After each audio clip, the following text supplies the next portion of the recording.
সুপ্রিয় দর্শক শ্রোতা ও কৃষিপ্রেমী ভাই বোনেরা, সকলকে জানাচ্ছি প্রাণঢালা শুভেচ্ছা ও অভিনন্দন। সেই সাথে সাথে গ্রিন ন্যাচারাল ব্লগ চ্যানেলের আরেকটি নতুন ভিডিওতে সকলকে অভিনন্দন। দর্শক বন্ধুরা, এখন ভুট্টার সিজন চলছে। তো ভুট্টার সিজনে আজকে আমি আপনাদেরকে সরাসরি ভুট্টার ক্ষেতে নিয়ে এসেছি। তো ভুট্টার ক্ষেত থেকে কিভাবে এই ভুট্টাগুলো সংগ্রহ করা হয় এবং এই সংরক্ষিত দর্শক বন্ধুরা, ক্ষেত থেকে এই ভুট্টাগুলো সরাসরি সংগ্রহ করা হয়। এই সংগ্রহ করার পর এই ভুট্টাগুলোকে শুকানো হয়। এই দেখতে পাচ্ছেন এই মোচাগুলোর ভিতরে ভুট্টার দানা রয়েছে। এই দেখতে পাচ্ছেন এই ভুট্টার দানাগুলো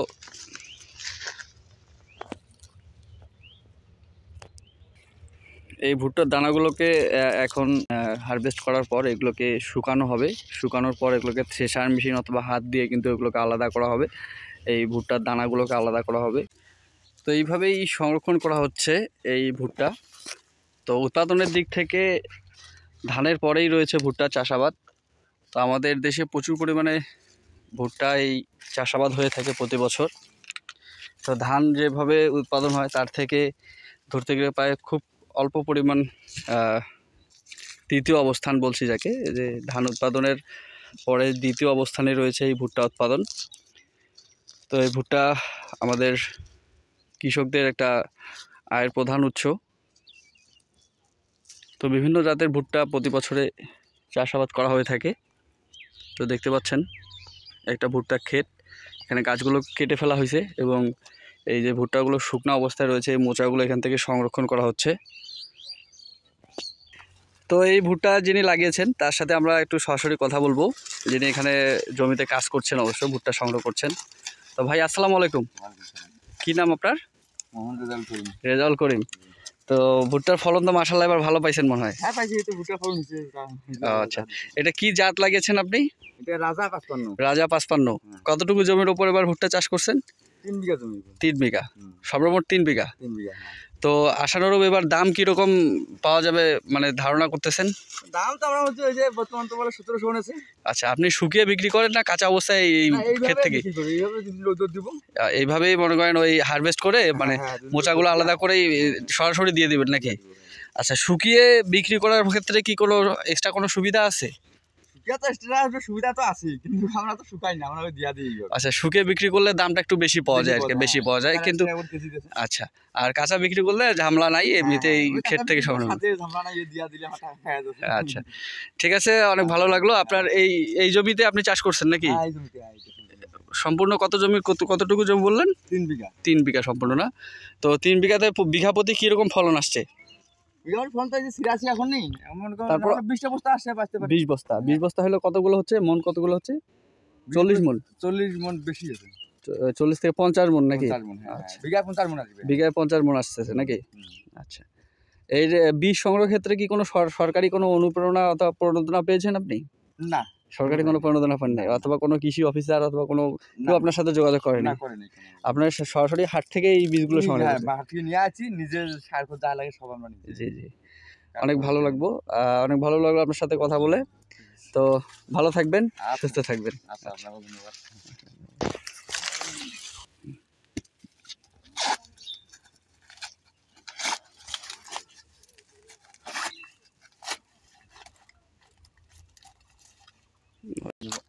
আচ্ছা আচ্ছা,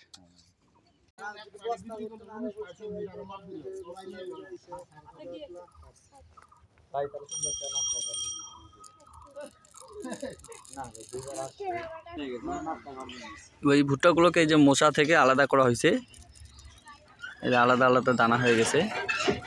এই মেশিনের সাহায্যে কিন্তু আলাদা করা হয়েছে, দেখতে পাচ্ছেন মেশিন, থ্রেশার মেশিন।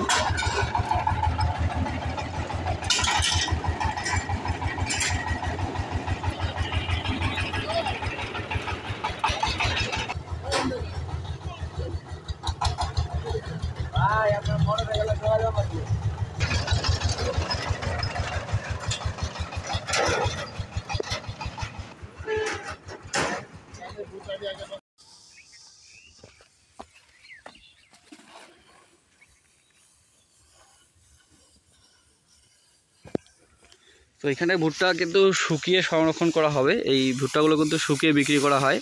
তো এগুলো পর্যাপ্ত কিন্তু শুকিয়ে গেছে। তো দেখতে পাচ্ছেন এটা কিন্তু একটানা কিন্তু 2 দিন রোদ দেওয়া হয়েছে। 2 দিন আগ থেকে না, মোটামুটি 3 দিন থেকে নাকি 3 দিন থেকে কিন্তু রোদ দেওয়া হচ্ছে। এবং আপনার ভুট্টার দানাগুলো দেখতে পাচ্ছেন, এবং সম্পূর্ণ কিন্তু এই দানাগুলো কিন্তু শুকিয়ে গেছে। তো এইভাবেই শুকিয়ে ভুট্টাগুলো সংরক্ষণ করে এগুলোই বিক্রি করা হচ্ছে। তো এই ভুট্টার দামগুলো মোটামুটি কাঁচা ভুট্টার থেকে অনেক বেশি। তো দর্শক বন্ধুরা, আপনারা অনেকেই জানতে চাইছেন যে ভুট্টা এই ব্যবসায়ীগুলোর নাম্বার দেওয়ার জন্য। তো আজকের ভিডিওতে এই ভুট্টা ব্যবসায়ী যারা এই ব্যবসার সাথে সরাসরি সম্পৃক্ত, যারা ভুট্টা কিনে এবং বিক্রি করে, রিসেল করে, তাদের সরাসরি নাম্বার আমরা ভিডিওতে দিয়ে দিব। তো আপনাদের সাথে দেখা হচ্ছে পরবর্তী একটি ভিডিওতে, নতুন কোনো একটি পর্বে। সে পর্যন্ত সকলে ভালো থাকবেন, সুস্থ থাকবেন।